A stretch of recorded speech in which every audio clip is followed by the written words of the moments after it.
प्रकार आपस में बातचीत कर रही थी कि उसी समय नृत्य क्रम से निवृत्त होकर के उद्धव जी आ गए। तब गोपियां उद्धव जी को भ्रमण करके घेर करके भ्रमण की रूप में उद्धव जी से बातचीत करने लगी। सुखदेव जी कहते हैं परीक्षित गोपियों ने देखा कि श्री कृष्ण के सेवक उद्धव जी की आकृति और वेशभूषा श्री कृष्ण से मिलती जुलती है। घुटनों तक लंबी लंबी भुजाएं हैं, नूतन कमल दल के समान कोमल नेत्र हैं, शरीर पर पीतांबर धारण किए हुए हैं, गले में कमल पुष्पों की माला है, कानों में मणि जड़ित कुंडल झलक रहे हैं और मुखार में अत्यंत प्रफुल्लित हैं।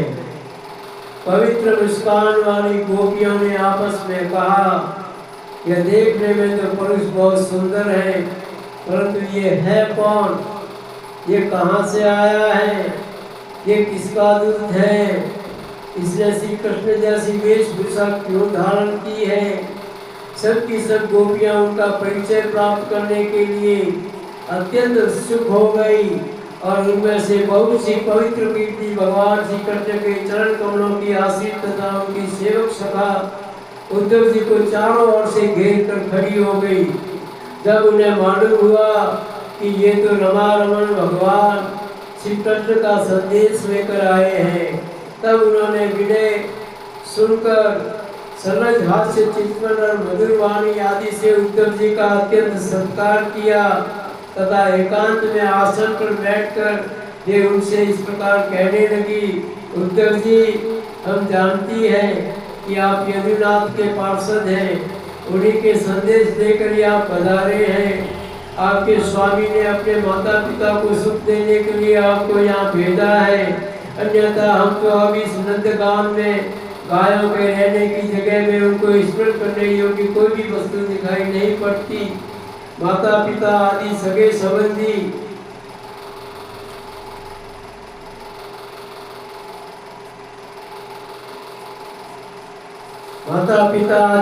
संबंधी सरे बंधन तो बड़े बड़े ऋषि मुनि भी बड़ी कठिनाई से छोड़ पाते हैं।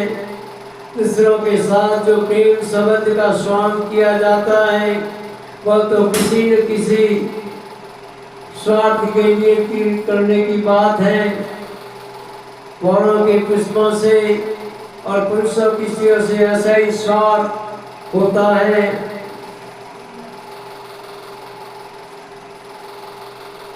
जो वृक्ष पर फल नहीं रहते तब पक्षीगण वहां से बिना कुछ सोच विचार किए चले जाते हैं, बदल कर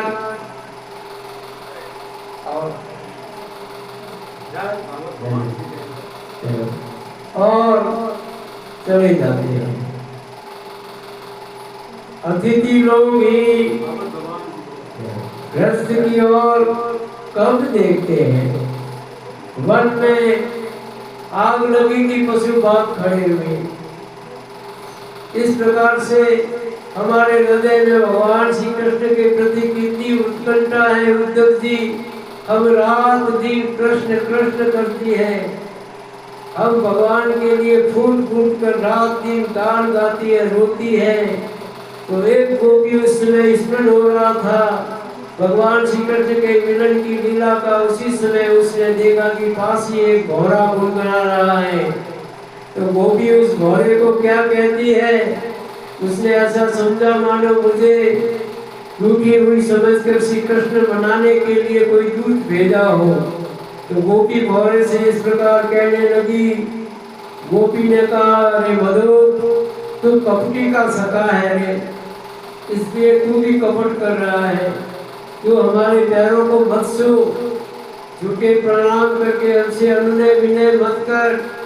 हम देख रही हैं कि श्री कृष्ण की जो वनमाला हमारे दूसरों के वक्ष स्तर पर स्पर्श की हुई है, उसका पीला पीला कुमकुम तेरी मूछ पर लगा हुआ है। तू स्वयं भी तो किसी के कुसुम के प्रश्न में नहीं करता, यहाँ से उठ जा। तेरे स्वामी वैसा ही है, तू भी ऐसी है।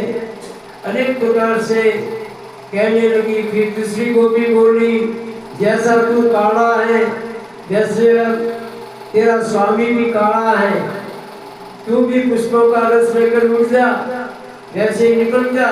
उन्हें हम केवल एक बार, हाँ ऐसा लगता है, केवल बात अपनी तरीक से मोहिनी और परम मार्ग के अध्यक्ष सुधा पिलाई थी।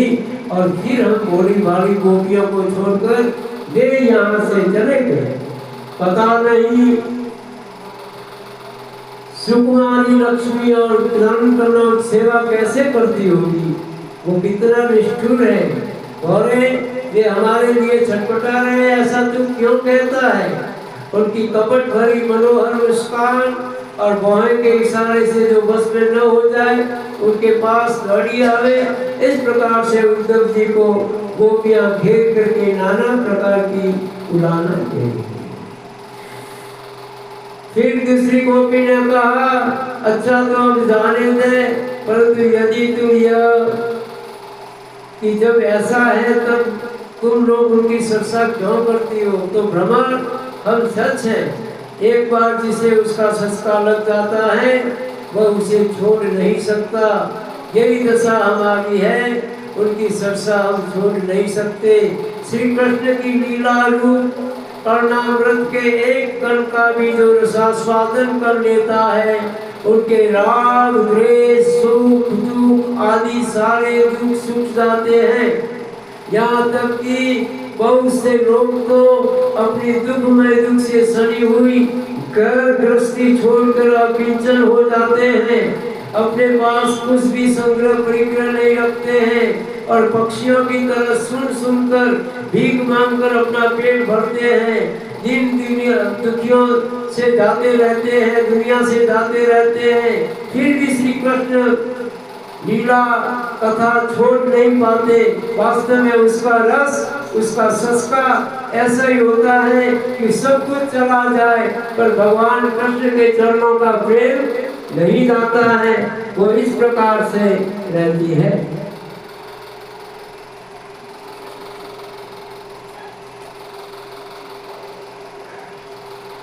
श्री कृष्ण की लीला रूप कर्णामृत का कण इस प्रकार से रहता है। एक बार भी यदि भगवान में प्रेम लग गया तो फिर वो नहीं छूटता, बड़े सर्वस्व चला जाए। अपने सगे संबंधी यहाँ तक कि सबको छोड़ दे। प्यारे भ्रमण, उनके साथ उनके प्यारी पत्नी लक्ष्मी जी सदा रहती है, तब वो हमारा निर्वाह कैसे होगा, इसलिए हमको तो वो भूल गए हैं। परीक्षित, गोपियां भगवान श्री कृष्ण के दर्शन के लिए अत्यंत उत्सुक ललायित हो रही थी, उनके लिए तड़प रही थी। उनकी बातें सुनकर उद्धव जी ने उन्हें उनके कीर्तन का संदेश सुनाकर सांत्वना देते हुए इस प्रकार कहा। उद्धव जी ने कहा, अहो गोपियों, तुम कृतकृत्य हो, तुम्हारा जीवन सफल हो। देवियों, तुम सारे संसार के लिए पूजनीय हो, क्योंकि तुम लोगों ने इस प्रकार भगवान श्री कृष्ण को अपना हृदय, अपना सर्वस्व समर्पित कर दिया है। दान व्रत तप होम जप वेदाध्ययन ध्यान धारणा समाधि कल्याण अन्य विविध साधनों के द्वारा भगवान की भक्ति प्राप्त हुई, यही प्रतिज्ञा किया जाता है। ये बड़े सौभाग्य की बात है कि तुम लोगों ने पवित्र कीर्ति भगवान श्री कृष्ण के प्रति वही सर्वोत्तम प्रेम भक्ति प्राप्त की है और उसी का आदर्श स्थापित किया है, जो बड़े बड़े ऋषि मुनियों के लिए भी अत्यंत दुर्लभ है। सचमुच यह कितने सौभाग्य की बात है कि तुमने अपने पुत्र पति देश सज्जन और घरों को छोड़कर पुरुषोत्तम भगवान श्री कृष्ण को, जो सबके परम पति है, उनको ग्रहण किया है, उनको पति के रूप में उनको चित्त में धारण किया है।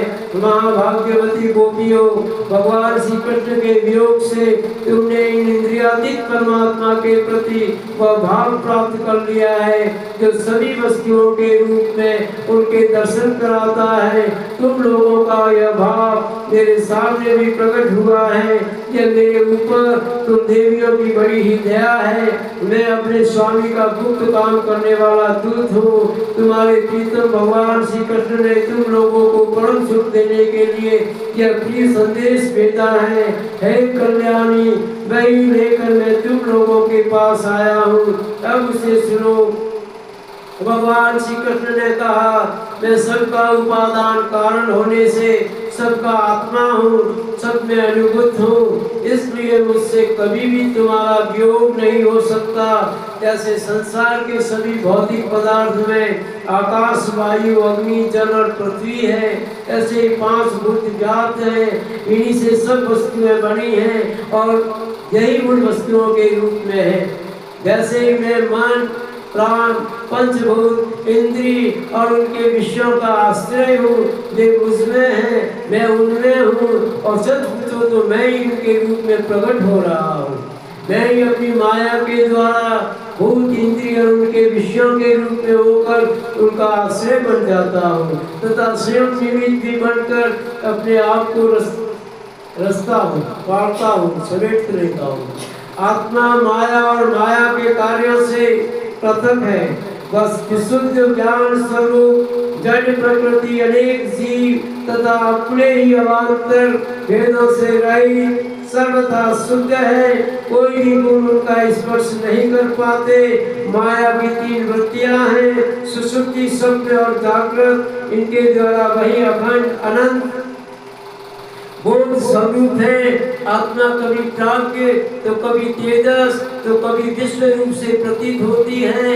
मनुष्य को चाहिए कि वह समझे कि स्वप्न में दिखने वाले पदार्थों के समान सारी वस्तुएं हैं। जागृत अवस्था में इंद्रियों के विषय भी प्रतीत हो रहे हैं, वे मिथ्या है। इसलिए उन विषयों का चिंतन करने वाले मन और इंद्रियों को रोक ले और मानो सोकर उठा हो। इस प्रकार जगत के स्वाप्निक विषयों को त्याग कर मेरे श्री नारायण का साक्षात्कार करें। जिस प्रकार सभी नदियां घूम फिर कर समुद्र में ही पहुंच जाती है, उसी प्रकार मनस्वी पुरुषों का वेदाभ्यास, योग साधना, आत्म तत्व विवेक, त्याग, तपस्या, इंद्रिय संयम और सत्य आदि समस्त धर्म मेरी प्राप्ति में ही आ जाते हैं। सबका सच्चा फल यही है कि मेरा साक्षात्कार, क्योंकि वे सब मन को निरुद्ध करके मेरे पास पहुंचते हैं। गोपियां, इसमें संदेह नहीं कि मैं तुम्हारे नायकों का ध्रुव तारा हूँ, तुम्हारा जीवन सर्वस्व हूँ। किंतु मैं जो तुमसे इतना दूर कहता हूँ उसका कारण यह है कि यही है कि तुम निरंतर मेरा ध्यान कर सको। शरीर से दूर रहने पर भी मन से तुम मेरी सन्निधि का अनुभव करो। अपना मन मेरे पास रखो। इसलिए मैंने तुमसे दूरी बनाई है, क्योंकि यही दूरी का प्रेम चित्त भाव है। अपने पास में रहने वाले का जितना प्रेम नहीं बढ़ता, इतना दूर रहने वाले पर बढ़ता है। वृत्तियों से रहित संपूर्ण मन मुझ में लगाकर जब तुम लोग मेरा अनुस्मरण करेगी, तब शीघ्र ही सदा के लिए मुझे प्राप्त हो जाओगी। कल्याणियों, जिस समय मैंने वृंदावन में तुमको ये सब बताया था, सुखदेव जी महाराज कहते, परीक्षित, अपने प्रीतम श्री कृष्ण का यह संदेशा सुनकर गोपियों को बड़ा आनंद हुआ। उनके संदेश से उन्हें कृष्ण के स्वरूप और एक एक लीला की याद आने लगी। प्रेम से भरकर उन्होंने उद्धव जी से कहा, उद्धव जी, बड़े सौभाग्य की बात है, आनंद की बात है, ये आप सताने वाले कंस को भगवान ने मार डाला। हे उद्धव जी, अब हम भगवान की सेवा पूजा में हमारा चित्त लगाएंगे। हरि सखी हमारे प्यारे श्याम सुंदर तो प्रेम की मोहिनी कला के विशेषज्ञ हैं। इस प्रकार से उद्धव जी को गोपियां